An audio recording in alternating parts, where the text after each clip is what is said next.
running 100 miles is not necessarily a good thing to do to the body. Do I need to run it a third time? Not really. Would I like to? Yeah, but I'd rather have somebody else do it. 2 minutes. 2 minutes. And your adventure begins. Keep putting one foot in front of the other until you can no longer do that. And if you do that, you'll be successful. All right, guys, let's have a good race.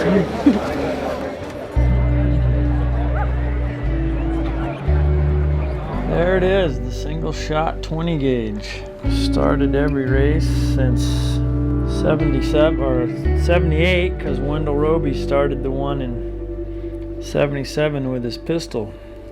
It'll be so special. I mean, you know, there's a spot that my dad always stood to fire the gun, and that's where I stand. And I mean, Cody will come stand right there.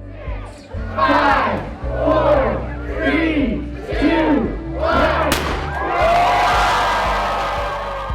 I didn't cry, but just once, so that was good. Special day to stand next to my son on the start line. We have him here. My brother actually brought him in the urn, so all 3 generations were at the start line today. So. To be honest, the start of the Western States isn't about me or my dad so much. It's about the tradition of starting Western States. I personally have never run Western States myself, but I've paced and been part of it for about 23 years of my life.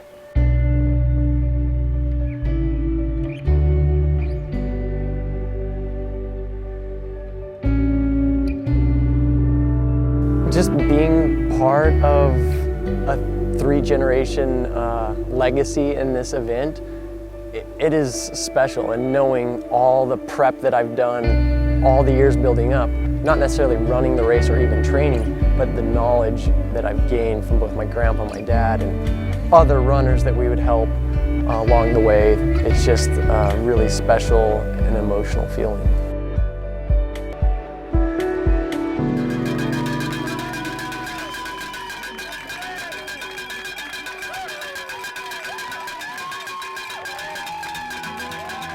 Coming up on the 50-year mark here of Western States, it's just a legendary race. You can argue, well, there are definitely harder races, and there are longer races, and maybe there are tougher races, but it's the granddaddy of them all. It's kind of where things began. And I do this sport because I really enjoy it. I mean, you run a long ways, you train a lot, and you really need to enjoy that process, or else you're not gonna have fun. And yeah, I'm gonna be competitive and I wanna do really well. You gotta enjoy and see the light at the end of the tunnel and why you're doing it, and the places you get to see along the way of simply just putting some running shoes on and going out for a run. It was not a run originally, it was a race. It was a horse race called the Tevis Cup. My father was the doctor for the riders. And in 1974, a gentleman by the name of Gordy Ainsley, his horse came up lame that year.